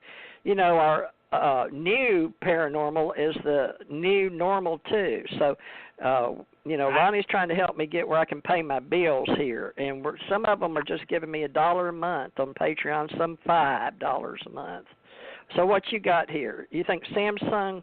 I'm looking at the 20 on my computer. There's 3 epic models. But it says, so you got the 10? You got the I got Galaxy the S10 10? Plus. Yeah, S10 Plus is we got it ordered right now. We're actually waiting on it. So, yeah, I'm excited every time they come out with new phones and I actually get one because the cameras are always better than the ones before. You know, so yeah, it's exciting to get a. Well, did you know about this S20? Oh yeah, my God, it's $1,199, isn't it? Yeah, the Ultra. Man. Yeah, that's the one. I looked at it. I wanted it. I just couldn't afford it. I couldn't afford it. Well, AT&T, you can buy them monthly for $40 a month. But let me go see what the newest Motorola is, because I love Motorola. As a truck driver, you know, we use Motorola a lot. Well, me and my wife at S10 for what the new Galaxy 20 Ultra would cost. So I wanted it really bad, but I had to go a little bit cheaper. Motorola G7, is that the latest one? It says Motorola Droid Turbo. And what one are you familiar with? You said in this episode, in this audio book, you talked about the Tundra. I don't even see it on here. No, did you say Tundra? Motorola. Yeah. Back in 2011, the Tundra was. I thought it was about one of the better phones out there, and it competed with the Rugby and some of them other phones like that was weatherproof and rugged, that oilfield workers loved to carry around because they were waterproof and rugged. But I've had phones just break so much. Yeah, they just couldn't take vibration beating, you know. So the Tundra was an excellent phone at that time, and that's what I caught the UFO pictures, and it was one of the first cameras that had video capabilities on it, which was another selling item, because I wanted to get a video, and I'm grateful that it did have video on it, because this mothership a little bit later flew over me, and I actually caught on video 15 seconds of footage that captured the left-hand side of this mile-long craft. And a lot of my UFO pictures that we've taken those still frames from that 15 seconds of footage, and we've zoomed in, and I've had it analyzed, and I've had it vetted by some of the best experts in the world, and they said, yeah, these are real pictures. They're not manipulated. We don't know what it is, but we know it's not been manufactured. And well, do you have somebody that can help us analyze pictures? Because one of our members, Steve, he does UFO stuff, but he's in California. I have a whole bunch of our members in our ACO club in California helping us out, some on spiritual, some UFO, some alien contact. And you chose paranormal so we could handle Bigfoot and other things. I've got some people that do paranormal too, because on our ACO club. But I'll let you get back to your story, Ronnie. But since we do an hour, and then in the future, just watch the clock when we start, and it gives us a little break if people need to go pee or get them something to drink, because a lot of them are listening right now because we have a huge, over 1 million followers on Blog Talk. And Ahmad was proud of that, even though he knows it took me 8 years to build it on Blog Talk. But now, and I want to do a little push for Rev Radio, Revolution.radio, because I said I wasn't going to promote them nothing, but I can't help myself. And Janet Lesson on Aquarian Radio, because they're my two best friends in radio. So I'm just going to plug them right now in the middle. All right, back to you, Ronnie, and you're plugging for me for New Mexico. But, folks, I have to do it state by state because I have a federal ID to operate, and then I have my FCC license in the United States of America, and they only let me do America, North and South America. But they can hear me all over the world, Australia and the Emirates, and I have people all over, and I have my people, Russ Kellett in the UK and Tommy Hawks. I better remember Tommy. Tommy's one of our dollar members, and he's been with me forever. He helps me with the articles and bylaws for our Ascension Center Ohana, which they actually have a non-denominational church. Ohana means family Hawaiian, so to speak. But just so you know, because my daughter helped me when she was 16 in Hawaii, 89 to 94, I put up the first Ascension Center. And we do Ascension Center, we do Ancient Mystery Schools, and I've got the first original books before they ever even existed. And then Tony Stubbs did a book, and his Miss Flower, she's got a publishing company, and Arizona. So I help all the hypnotists in Arizona and all those people. And she did Michael Sala's book, so Michael stays with me in Norio Hawakawa. So, all right, well, that's enough infomercial. All right, back to you for the second part of the Series 1, Episode 1, and they're going to be on Ronnie Dawson's page on acoclub.app. That's right, folks, app. And then we got it on Spreaker. I have to pay an extra $95 a month for it so y'all can see it on y'all's radio. I mean on your cell phones, all right? And just hit it, and it should come up. If it don't, call me, 850-376-9100. And it's supposed to make a little app on your phone. But if it don't, call me because we'll get it all fixed in May. All right, back to you, Ronnie. I'm going to help Ronnie weekly. He's going to help me on my paranormal group and on my Roswell ET conventions. All right, back to you, Ronnie. All right, thank you, Teresa. I know I've been burning through the stories, but it takes so long to tell it. It takes so long to tell it. It's hard to get it all in there. So I get on the roll. I just try to get it all out there so I don't forget anything. But I was sitting there, and like I said, I'd got some pictures of this thing, and then it blinked out, and it went off out there, and I didn't know where it went, but I was still suspicious that it was out there. And finally, the lights came back on. It was on the ground. It was on the ground out there about a quarter mile out from me. And I thought, well, I clicked on this video, had this thing on video, and I thought, well, if I video it, maybe we could see something through the trees walking around on the ground. So I started the video on this thing. And all of a sudden, this thing leapfrogged like 200 yards up in the air and back down to the ground. And it sit on the ground for just a second. And then this thing shot up in the air, and it was turning yellow and green and red and blue. And it traveled. It traveled every bit of a mile, and it took about 2 seconds to go 1 mile. And making those lights the whole time. And I caught that whole thing on video on that phone.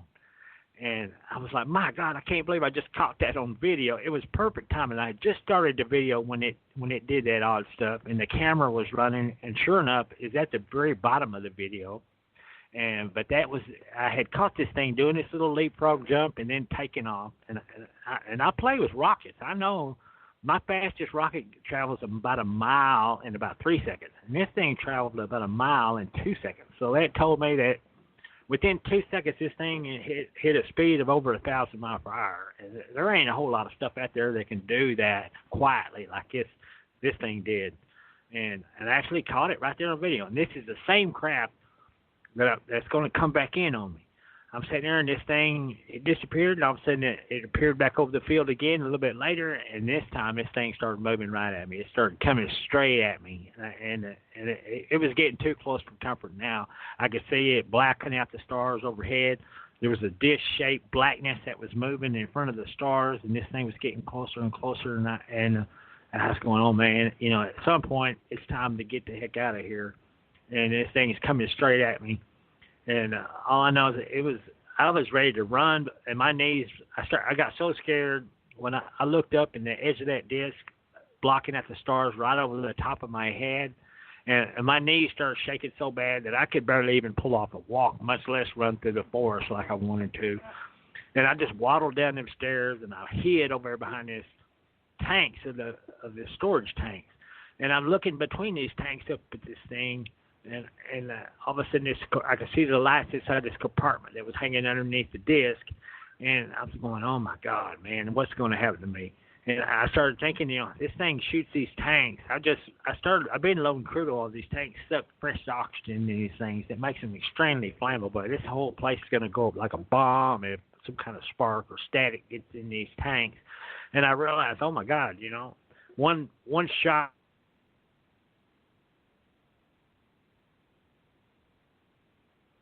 with a laser or something like that to these tanks, and the whole place is going to blow up. Me, the truck, everything.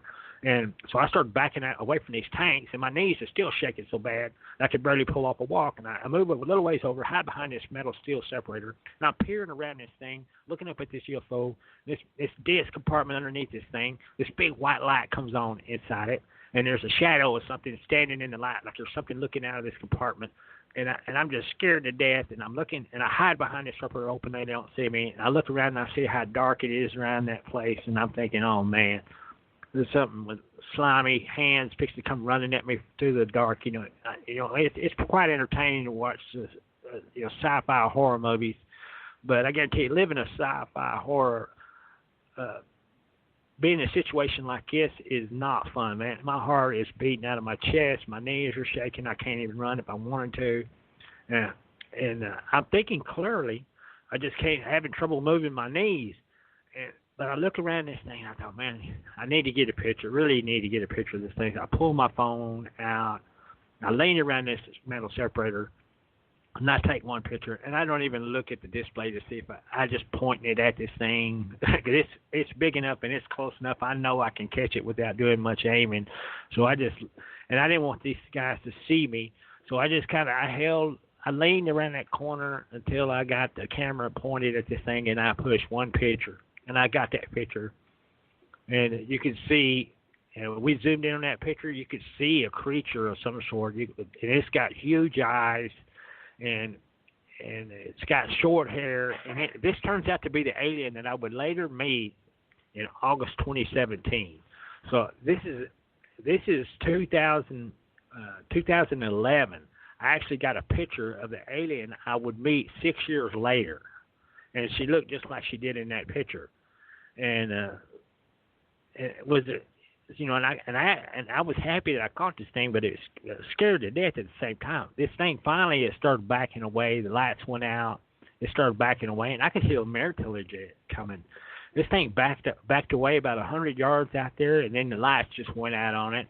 And here comes this military jet, and this thing is low enough to the ground. It passes right over the top of the tank battery that I was hiding behind.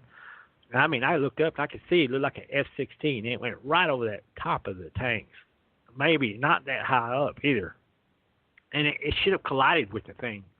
It should have collided with it, I thought. I thought, man, I'm fixing to see a battle between a jet and a UFO.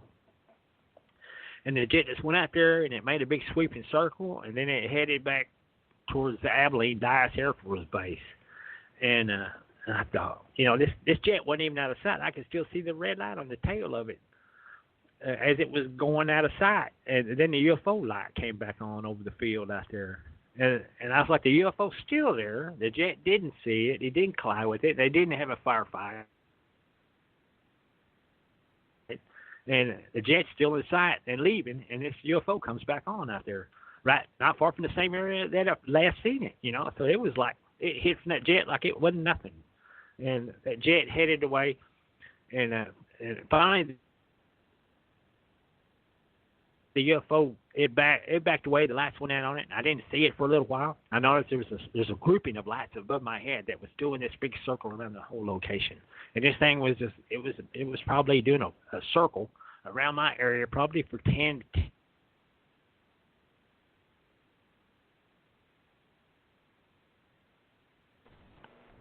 Hey, Ronnie, if you can hear me, you dropped off a couple of times. Wasn't too bad for a couple of seconds. I can't hear you right now, and it's not my equipment, so it's on your end. But he did tell me occasionally they have trouble in Texas. Can you hear me, Ronnie? Ronnie, he's going to call back in, y'all, so hold on just a minute. And while I'm waiting on him, let's see. Okay, this is TJ Morris. ET Radio is the brand, and I use all kind of resources out there. So I want to give a shout out to iTunes, and which is Apple, I guess now, and Stitcher and Spreaker and Spotify and Crowdcast and Blueberry. Let's see what else. Bean Pod. Bean Quest, I don't know, Beans this and that, FM radio, Oh my gosh, I am so syndicated and I pay extra. Now, most of those I don't have to pay, but if they do, now some of them I do. And I've got about $100 a month going out to Spreaker, but I've got 2 channels out there if y'all want to hear me on Spreaker. But I'm waiting on my first. I'm doing audio books to help people get their stories out there. So if you've got a story and you want to join our club, we're doing audio books. We've got a discount club, but I have Ascension Center Organization and I have American Communications Online. So Janet helps me with ascensioncenter.net for our Ascension type of metaphysical. We have Ace Metaphysical Institute, and I've been asked to help Edgar Casey group here in Gulf Breeze to set them up a chapter. So I'm working with 2 ladies on that, and then we have meetup groups, paranormal, physical meetup groups, and I pay about $25 a month on meetup groups. But I'm working now. We've got some other little podcasters starting to show up because they're getting really popular. Even one here, 2 drinks and something on one of these that I'm on too. So here from Gulf Breeze, what was her name? Was it Veronica? But she wanted me to come on her show for paranormal. They do a paranormal show, so shout out for her. 2 drinks and a something on some of these other stations I'm on, and she just started. She's new out of Gulf Breeze, and let's see. I need to talk about Marcia Booster Haney here in Gulf Breeze, and we do a couple of psychic fairs every 6 months. For where my daughter works at Navarre Conference Center for the Patels, and here in Florida, and they've got several days in, and they've got the Days in Navarre Conference Center, and my daughter helps there. The ladies, there's about 5 ladies that run the for Mr. Patel's family in Days in Navarre. So, and we do work with India. Because I love people from India because I have a past life there. I'm waiting on you, Ronnie. I see the call dropped, but you ain't got on yet. So, and this here is going to be the way we talk, and we're going to express. A lot of us truck drivers from the South are all over because I drove all 48, Canada and Mexico. This was pre-Trump days. It was during the Reagan era. In Bush, and Janet liked over there in Hawaii. She came over there when I was working with Clintons and Al Gore for Eco Expo, and we're independents because we do radio. Okay, Revolution may be a little right wing because Mike Ringley was a hawk. And Janet may be a little left wing because she does Aquarian radio, New Age hippie stuff with her husband, Dr. Alexander Sasha lessons. So they're definite bona fide Democrats. And the right wing, Mad Painter, Revolution Radio with Hawk. And I'm in the middle. I'm the independent. And I don't take sides, and I'm right here in the middle. But now my military people do. Are you coming back, Ronnie? Because you're not showing up yet. He must be having to rewire up another phone or something. But, folks, if you want to call in, 347-945-7207. And everybody that is watched me since 2012 knows I'm an author. So the girls love our spirituality shows. Actually, they put our psychic reading shows. So I have a new ACO Club person, Sherry Wyman, and Sherry Wyman Flynn out of California. And I want a big shout-out to Robert Butwin, who's one of our ACO Club connectors. Robert Butwin in California. I have a lot of people in New York and California. And then me and my daughter had Atlanta Apparel Mart. Stephanie Parrish Salchier, she helps run a lot of my social media on Facebook. Real good about showing up for ACO Club News.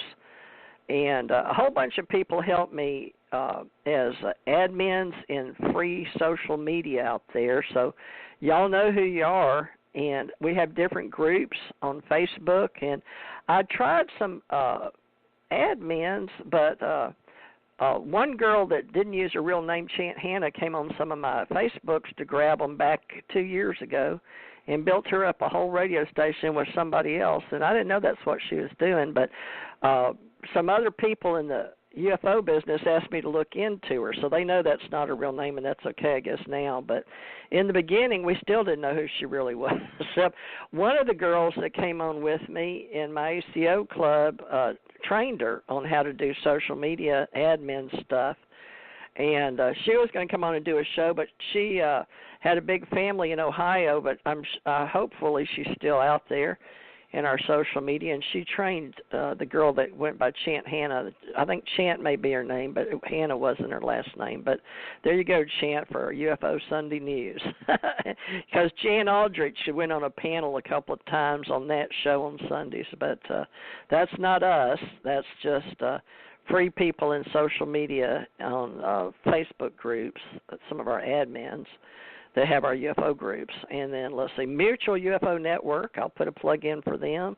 Jan Harzan. Jan's been doing a great job for Mutual UFO Network and running that out of California. We really appreciate California and all they're doing. And that's probably one of the biggest groups for people that want to put in their a place to put in your call-ins. And here he comes. Okay, good. Thank goodness, 254. Okay, and I don't know if Ronnie wants to give out his number or his wife's, but now she's going to be coming on, Mary Jane Dawson, because she does DNA and genealogy and be helping us with that. But he just got back. All right, we're back on. We got about 30 minutes here. Ronnie, you back? Yes, ma'am. Can you hear me? Yay. Yes, I don't know what happened because it wasn't on my end. I kept the show going. I didn't cut it off. All right. Do you remember where you dropped off? Yes, I remember. Yes, okay, good. And then you've only got about 30 minutes. When we get up to your show that we put on here, that they'll be able to hear the last. I know you're working on up because we can come back. Every week we'll keep running your story till you run out, and then we can put other people on. But also, if you can, at least the last. We only got 30 minutes, but left, but at least if you can get all the way up to the end of the show, we'll keep them on the cliffhanger, is we're going to talk about your latest abduction and how it ties into what we wrote up. Remember, you wrote it up, and I asked you if I could use it, so you can be a little bit of an investigative reporter journalist, too. So remember at the last to leave time for transport to another world and got my physical conscious into clone for the first time February 2020.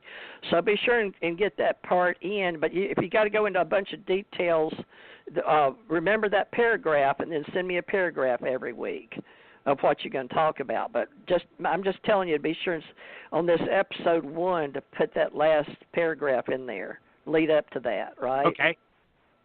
All right. Yeah. All right. I'm a mute. Back to Series 1, Episode 1 with Ronnie Dawson, Paranormal. You ain't going to believe this. Okay. Thank you, Teresa.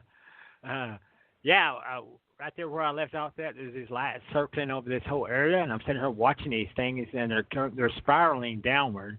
And I'm thinking, well, here's another photo opportunity to see what this is. And these lights, there was one of them that was a real weird flickering. It was like it's not a sequencing light like you would see on an aircraft. It had a very odd flash to it, and that would seem to be leading this thing. And anyways, this thing come down, and I went around the back side of my truck to get a better picture, and I stopped the loading process, and so everything was ready. This thing started coming in. It looked like it was coming right at me, like it was going to pass right over the top of me. Not that high in the air, probably a little bit less than 1,000 feet. And the first thing is I noticed the sky started turning like a fog bank. The color of the sky started turning like it was getting foggy in this area. Then all of a sudden I could see this flickering light that I'd been watching come out of this fog bank, and it was something on the tip of this big arrow. It's like an arrow-pointed tip of a UFO, and it was something hot reacting to the air flowing over it. No lights whatsoever. This thing looked like solid rock coming out of the fog, and it looked like a spear tip. And something hot on the end of it was flickering as it was passing through the air, and this thing started passing over the top of my head, and it just kept coming, and it kept coming, and it got bigger and bigger. It was probably 100 yards on both sides of me. If it would have fell out of the sky, it would have crushed me, the truck, the whole location. And this thing took 2 or 3 seconds to pass over me. It had meteor marks, it had burn marks, it had crater marks on the bottom of it. It looked like solid rock. And it looked like a meteor. And I thought, my God, is this just a meteor? And this thing was going right over the top of me. I thought, man, I'm fixing to die when this meteor hits the ground over here. Well, this thing, it looked like a meteor, and it looked like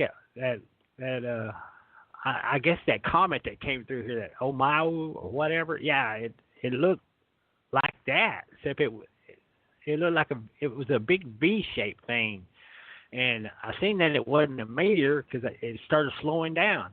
And I could see these huge pipe-looking openings coming out of the bottom of it. And I thought, well, this thing started slowing down. And it came to a stop. And the first part that it passed over me started going straight up in the air. And then all of a sudden this thing was going up in the air like a skyscraper now. And then all of a sudden this thing just shot off so fast that you could see the fog and the smoke being swept off the surface of it. You could see the air being disrupted around it and swirling as this thing took off. And it took off so fast, like it was a huge rock floating in the sky, and all of a sudden it was taking off faster than a jet could go. And this thing took off so fast, I grabbed my phone up, and I thought, man, if it keeps going like this, I'm going to miss it altogether. And I thought it's gonna get out of here before I could even get the camera up. And I pointed the eye of the camera at this thing, and I just pushed the button, and the video started running on this thing. And I caught the left. It was a V-shaped craft, a mile long. Each half of the V was probably half a mile. And I caught the left half of that V on that video footage. And we've been analyzing it for years and looking at the still frame images of it. And, man, there ain't nothing on this thing. It looks like it ever been touched by human hand. We found creatures on it. We found alien architecture. And this thing, it looked like it went away from me, and then it banked and came back to me. And it looked like a city built on the surface of this thing. And it almost looked completely alien. It didn't look like anything we could ever recognize. There were structures on it, but it didn't look like any kind of modern civilized structures. It looked more like something you'd see in the bottom of the ocean or something, like coral. It looked like a coral reef or something like that had been pulled out of the ocean that was flying around the north central Texas sky. And this thing, it started coming back. It banked away from me, then it banked where I could see the top of it, and I actually caught the video of the top of it. When it banked, it was coming back at me. So you get a good look at what's on this thing, and I've got pictures of that and a video of that. We've seen just some of the oddest stuff you could ever imagine on this thing, and we've been trying to explain it, and we don't have a clue what it was, but it's some of the weirdest UFO footage I think ever recorded by anyone in human history that I know of. And this thing came back, and it banked around this location. And when it took off at a 45-degree angle, and then went from a huge craft flying over the trees that was a mile long to just some dots moving across the sky, just like I had seen earlier. And it probably didn't take 2 seconds to get to that point. And it took off at such blazing speed that you just had to see it to believe it. It was just amazing. It was an amazing sight. And it's too bad everybody in the world couldn't see it. And I seen this, and I've been reporting on this, and we've been analyzing the footage, and that's where a lot of my pictures and stuff come from, is from this huge thing that we've zoomed in, and it's not great pictures because it's taken at night of a moving object with a camera back in 2011, but I guarantee you this is some of the most crazy, amazing footage that you'll ever see if you want to spend the time investigating it, and it has been vetted. People have looked at it, hard at it, and they know that it's not been photoshopped, it's not been manipulated, and it certainly hasn't been explained. But anyway, that's not where the story ends. The story keeps going. Like it was about, I'd seen these things, but I never had contact. We made a UFO video of seeing this thing, and in my house was just these video anomalies, things flying around my house, like almost like ghost things in my house. My house had never been haunted, but all of a sudden, after seeing these aliens and stuff, we seen like mist, like free roaming vapors moving around my house, and I've got some footage of that. And it was in August 2017. I come home from working nights, and this is the first time I met these things. And I I came home and I went to bed and I was absolutely asleep. And all of a sudden I wasn't even dreaming. All of a sudden I started dreaming. I thought, and there was these two women. They had me by the arms. They was pulling on me, and what it was, these two ETs pulled my living conscious out of my sleeping body for a conversation, and they started apologizing about disturbing my rest, and they told me they were from another world and they needed to have a conversation, and the conversation basically was that these guys have been watching us, and the people of their world are demanding to meet the people of my world, and they want to talk about how to go about doing this, and basically, and I was like, really, is this true? And my wife went walking through the bedroom, and my sleeping body was laying there in bed, and I see my wife just clear as day. She said, "This is where we watch you from," and I could see everything moving about the room. I could see my wife walking in and out of the bedroom, and I'm having a conversation with these things, and they can't see us. My wife couldn't see us, but I could see her, the clothes she's wearing. I could see the sun shining around the windows at 9 o'clock in the morning when this all occurred. I could see everything about the house. I could see my body sleeping in the bed. And it was just the oddest thing you could ever imagine. And anyway, I was sitting there talking to these things, and they wanted to know how. And there was like two females. There was one looked like a leopard. She had a cat's mouth instead of a human mouth. The other one looked very human, tall, skinny, athletic. And they even pointed out that the clothing they were wearing said our world is already affected their world because they've seen some of our clothing, and they fell in love with it, and they've used the fabrics from their world to make it, and they've already, some of our clothing designs have already become popular in their world just from watching ours. And I asked them, I said, I've always heard if you ever get the chance to talk to ET, ask them how they got here. And so I did. I said, can you show me how they got here? And they instructed me to walk. I said, yeah, see, just said, go through the wall and you'll be able to see our world. My world, she said, not our world. And she said, you'll be able to see my planet. And I'm going, what? I thought maybe I'd see a ship or something like that. But no, she instructed me to walk through the wall. I had to walk through this picture. This glass was going to hit me in the face. And I was afraid it was going to cut my face, so I was going really slow. And she was like, hurry up, go, man, go. You're like, they were in a hurry. So they had me walk through the world. I fell into outer space in some place, some universe, somewhere. I guess they had placed a Stargate over my bedroom, and I had walked out of this thing into God knows where. I could see this alien planet. I could see a black hole in the sky, like the galactic center, with planets being sucked into it. And it just blew me away, and I was at zero gravity doing this head flip, and finally they pulled me back into the room. And then they wanted a genetic sample from me. I said, yeah, I'll give you whatever you need, And so I give them a genetic sample. We'll maybe go into that later. It takes too long to tell, but anyway, they got a genetic sample, and from what their conversation indicated, they were going to make a clone. They needed genetic samples from everybody, like they're trying to make some kind of a genetic code where we could be transferred into clone bodies, but the clone bodies will be able to accept this physical consciousness of anyone instead of just the one person that they were making it for. Like when they made my clone, I'm the only one that can use it, but they're wanting to build a genetic code and get the physical sample. They wanted to get biological samples from everybody to make some kind of super code where you could transfer many people into one clone. It's what it seemed like to me. This was all very over my head, trying to understand how this is all going to work. And I know one of the things they told me is that I need to tell my genetic people here that we should modify our genetic code from a double helix to a triple helix. And I didn't have any clue what she was talking about. I had to get on the Google and research that, and I found out that's our genetic model for DNA here. And she goes, we'll be able to cure most of our own diseases, if we could just do this. And but like I said, so I've passed it on, and they also told me they said like one of the first rules of contact is when you meet us for the first time, tell your people not to. Said only physical contact after physical permission is given and received. In other words, before you grab them, shake your hands or hug them, they want you to ask permission first. It's what it seems like to me. It's like the first rule of conduct. and they wanted me to pass that on to everyone. Well, anyway, when it come time to leave, they had me. They said, just lay back on your body, and I laid back on my body. Nothing happened. And I said, look, I was thinking to myself, y'all ain't very good at this, you know. And she said, well, get back up. She said, just leap on your body. And when I stood back up and I leaped on my body, it felt like I fell 10 feet. I woke up.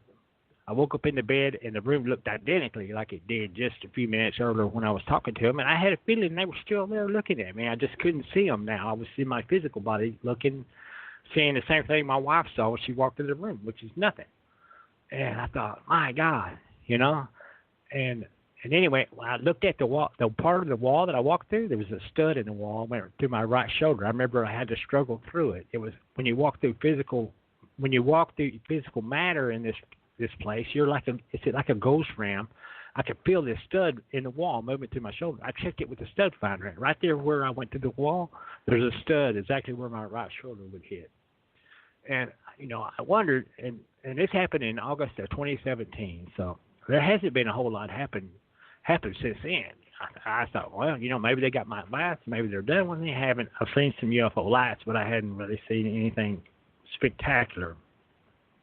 Well, about February 2020, and I don't really have all these vivid UFO dreams, and even though I've seen this stuff, I kind of have stupid dreams that don't mean anything. I mean, in February 2020, I thought it was just a dream. And anyway, in this dream, they had like pulled me, and they had put me in a body on this alien planet.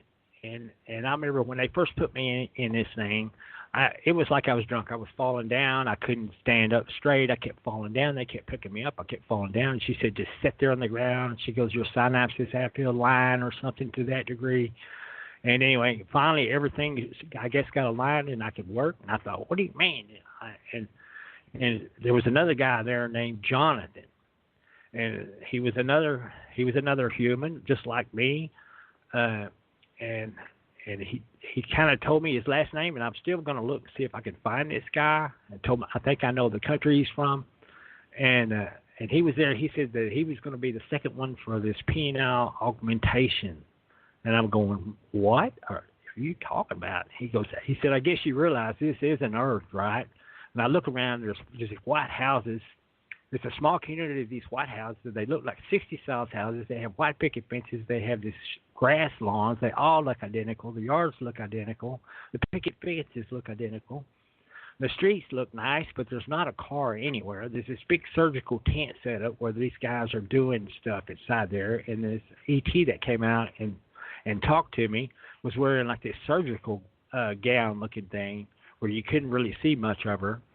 And anyway, what they were doing, and she goes, well, she goes, no, she introduced me to this Jonathan guy. She goes, this is Ronnie Dawson, and he goes, yeah, I'm familiar with Ronnie Dawson. She said, no, I don't. She said, I mean the real Ronnie Dawson. And he said, the real Ronnie Dawson? Are you serious? And he goes, oh, my God. Then he acted like he was meeting me for the first time. He was familiar with the clone, and he'd been around the Ronnie Dawson clone, but he didn't realize that this is the first time Ronnie Dawson was in this thing. So he was excited to meet me and shaking my hand, and he had a little bit of a weird accent. And he said, I guess you realize this isn't Earth. And he said, look at the sun. And I looked up at the sun, and it was a whole lot larger than the sun, and it was near, he said, you could almost look at it. And I looked, and you could. It was huge and burning in the sky, but it wasn't bright as our sun. I mean, you could almost stare at it. You could stare at it for a brief second without it hurting your eyes too bad.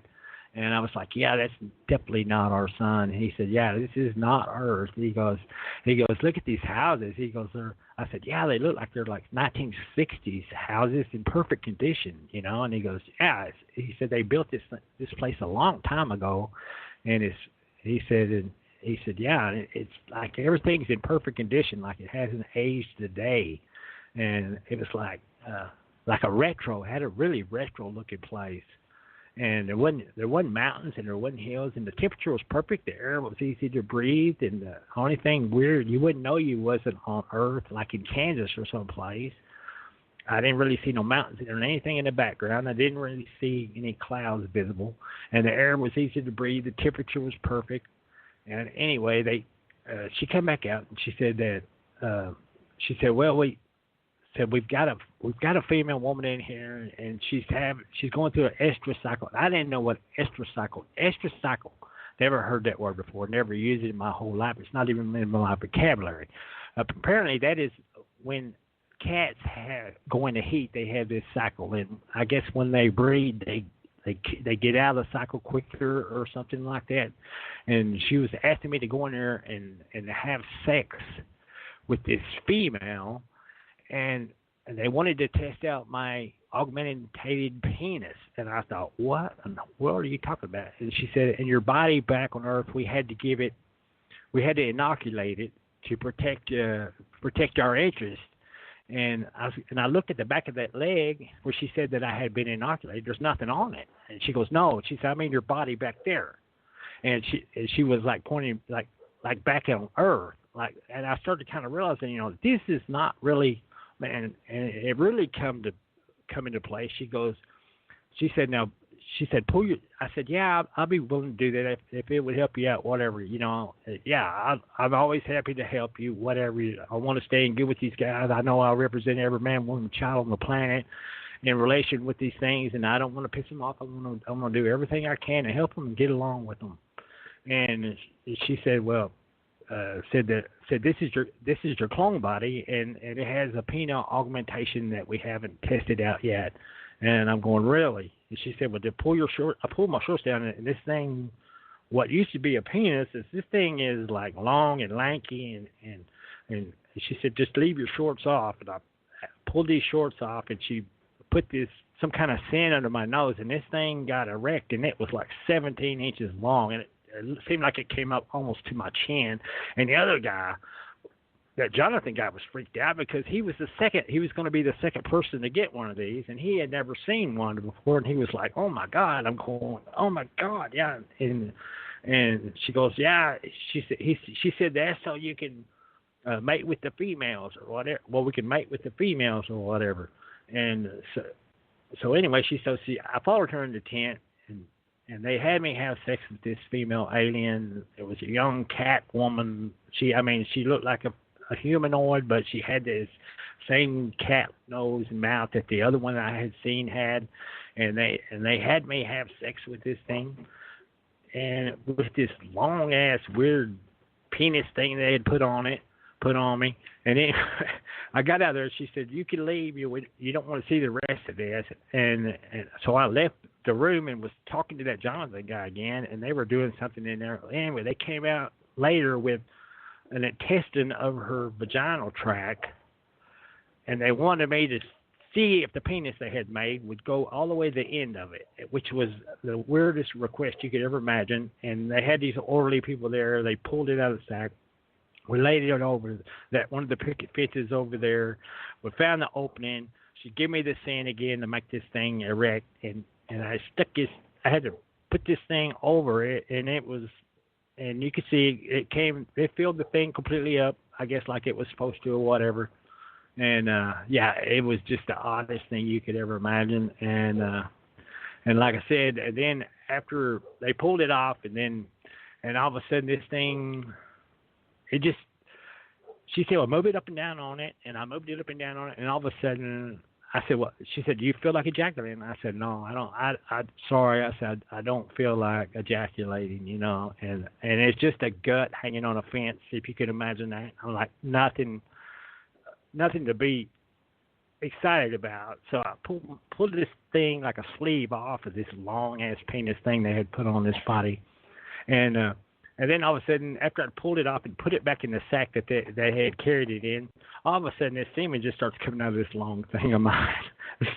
It just started dripping out, a lot of it just dripping out, and I couldn't feel anything, but it was dripping. It dripped on the shoe of this thing, and the Jonathan guy laughed at it. And if you can imagine, this is the oddest experience. And like I said, he laughed at it, and it was like, she said, well, all right, said, we did everything we need to do today or whatever. And the next thing I know, I wake up in bed, right? I'm going, oh, my God, that is the weirdest dream ever. And I thought, wow, was that a dream? What the heck was that? You know what was wow, that? I didn't know. You said the P word. I guess that's okay. I've never had a show with the P word on here, but I don't know what else to call it. The PP word, I don't know. One of my friends, good friends out of Texas, calls it PP, but people make fun of him because he was a CIA agent. And he does conferences. He's been on radio shows with me. He loves me, and I love him. And we were both investigators, and, and I love him. So Daryl Sims. You know Daryl? He's in your state. I met him. You know, have you been on, did you meet Daryl at the Roswell UFO? He goes there to Roswell. Yeah. Yeah, that's where I met him, actually. Was at Roswell. Really? Oh, he's so sweet to me, and God, he's got a lot of animals. And, we talked about his son and his wife and his kids and his dogs and, animals. He's an animal lover. He's got a beautiful wife. But, folks, our paranormal world, I can't believe Ronnie knows him. I didn't know if Ronnie knew him. Ronnie's only been on a couple of my shows, but he was a truck driver like me out of Texas, and so is Daryl. So this is old home week then. So tell me what you know about Daryl, because we only got a few minutes left.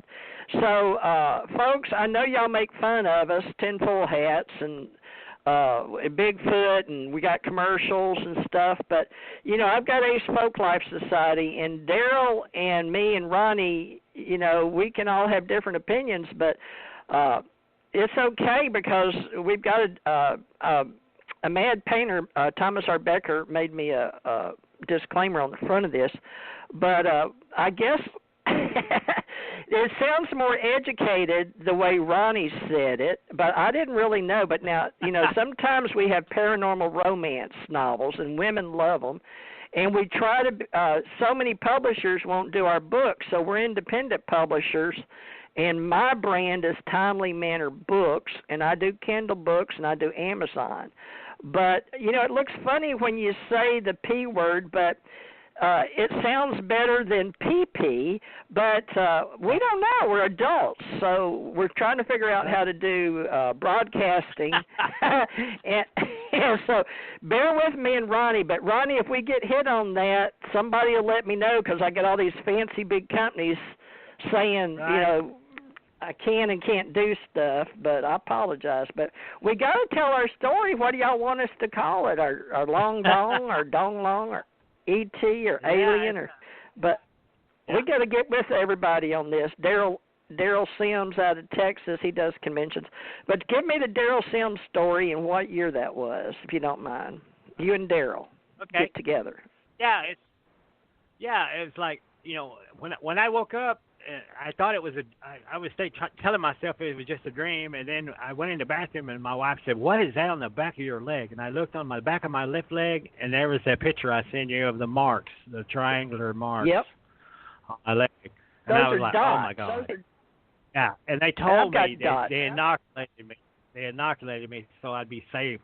They were protecting their interests from the COVID-19 virus, perhaps. And it was like, maybe some scientists started to take some of my blood and see if it is inoculated, how they did it. Maybe we could use it. I'd be willing to give a blood sample if somebody wanted to pursue that. But well, can you anyway, let Daryl know? I need you to send that picture to Daryl Sims so he can put it in his collection out of Texas for our alien abduction. And then Steve Coburn does our California investigations. He's a real smart engineer person. You know Steve? I'll get you in touch if you don't know Steve. I hadn't had him on here in a while, but I'll have him back. He was having family stuff, and like you, sometimes it's hard to get y'all on y'all's cell phones connected to my show. But I'll get you hooked up with Steve, and we'll have you come back and do a show, or have Steve come on your show on Saturday sometime, on this paranormal.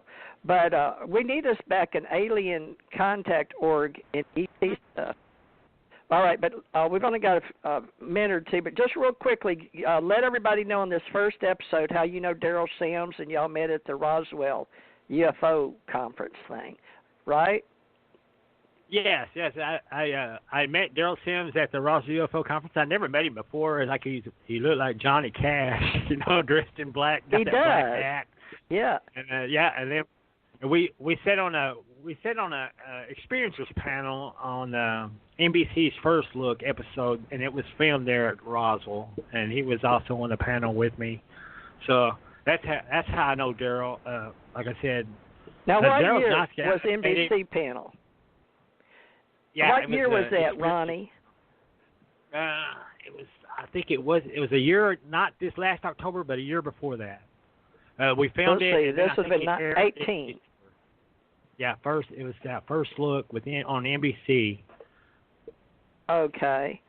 Well, I appreciate you, Ronnie, and Daryl. I love you. Daryl Sims, we gave you a little infomercial here, how you met Ronnie on Ronnie's first real show. Before, Ronnie's been a guest for me over the years with me and Janet Lesson.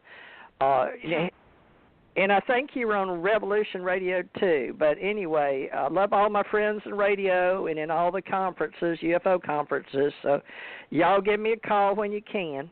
All right, Ronnie. Well, that's the end. We ended episode 1 with Daryl Sims and the Roswell UFO conference that met November 2018.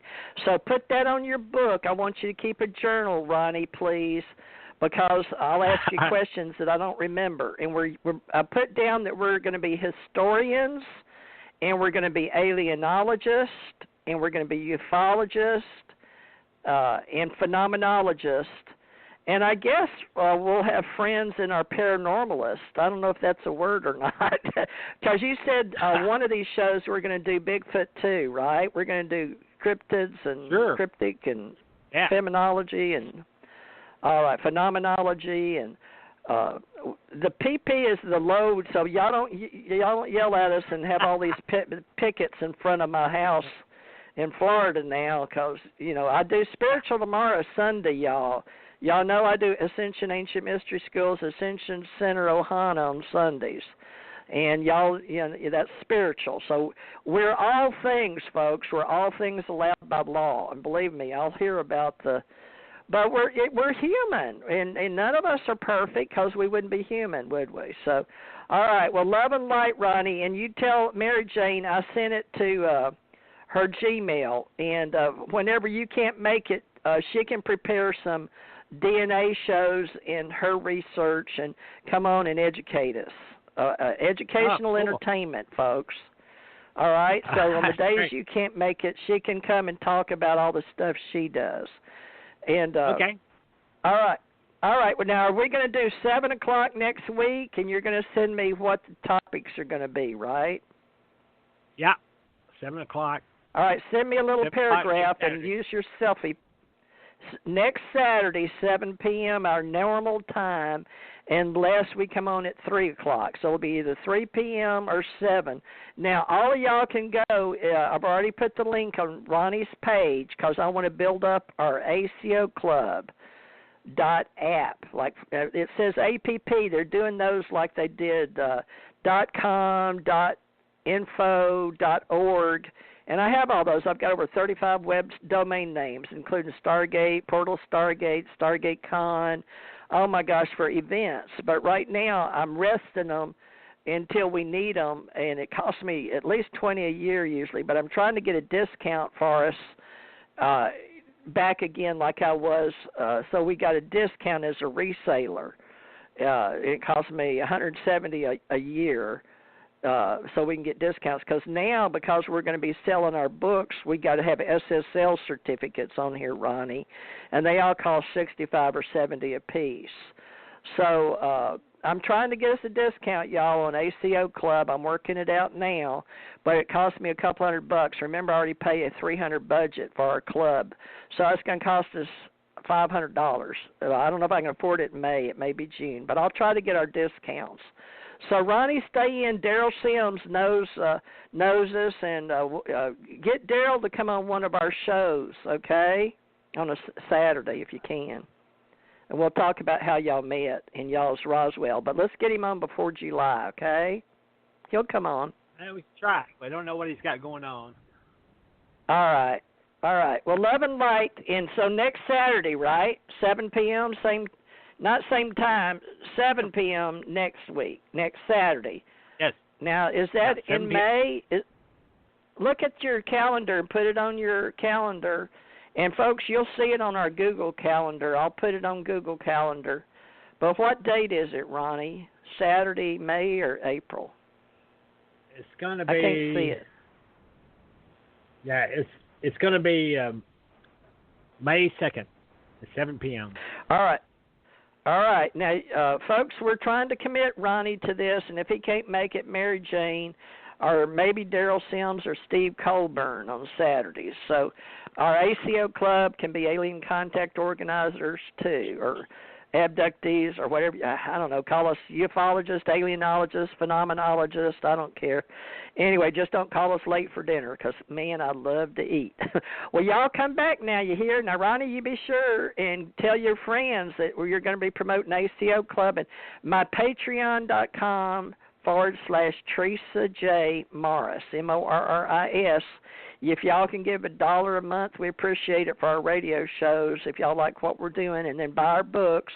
And Ronnie, I need a copy of that book cover so I can put it on your Ronnie Dawson page on ACO Club, and then we'll put the link to buy it on Amazon, okay, under that book picture. So send it to me, okay, and your... Okay. Love and light, everybody. Join us if you're author or speaker or event. Love you, Ronnie. Thanks a lot. See you next week. Sure. Send me the weekly email on the topic, right? Good show, Ronnie. Good show. Thank you.